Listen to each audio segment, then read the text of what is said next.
গ্রামের বাড়ির আরেকটি ভ্লগ নিয়ে চলে আসলাম আজকে সকাল সকাল ঘুম থেকে উঠে একটু হাঁটতে বের হলাম আর গ্রামের বাড়ির আশেপাশের পরিবেশটাও একটু ঘুরে দেখছিলাম।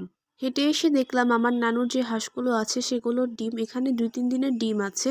আমার নানু হাঁসের ডিমগুলো জমিয়ে এভাবে আমাদের জন্য রেখে দিয়েছিল। তারপর দেখলাম আমার খালামণি এখানে এক চুলায় চিতই পিঠা বানাচ্ছিল। এই পিঠাগুলো পরে দুধে ভিজাবে। কার কার দুধ চিতই পিঠা ভালো লাগে অবশ্যই জানাবেন। শীতে গ্রামে এসেছি আর শীতের পিঠা খাবো না তা কি কখনো হয়? আমাদের সবার তো শীতে গ্রামে আসলে শীতের পিঠা খেতে অনেক ভালো লাগে। আমার খালামণি এখানে অনেকগুলো চিতই পিঠা বানিয়েছে, আরও বানাচ্ছিল। তারপর রান্নাঘর থেকে বের হয়ে দেখলাম আমার নানু ছাগলের জন্য যে ঘরটা বানিয়েছে সেটার দরজাটা খুলে দিল।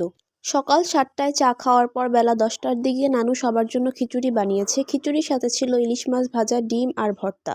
খাওয়া দাওয়ার পর দেখলাম নানুর যে হাঁস আর মুরগির বাচ্চা হয়েছে সেগুলো একটা খাঁচায় ভরে রোদে দিয়েছে।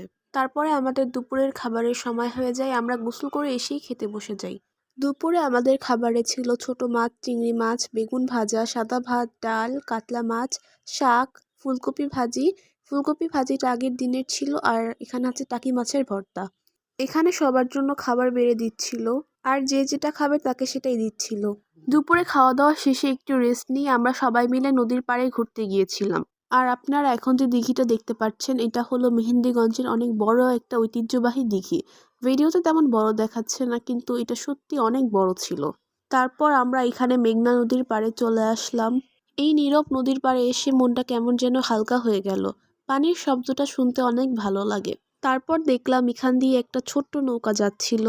এরকম নৌকায় যদিও কোনোদিন আমি উঠিনি কিন্তু আমার ওঠার অনেক ইচ্ছা।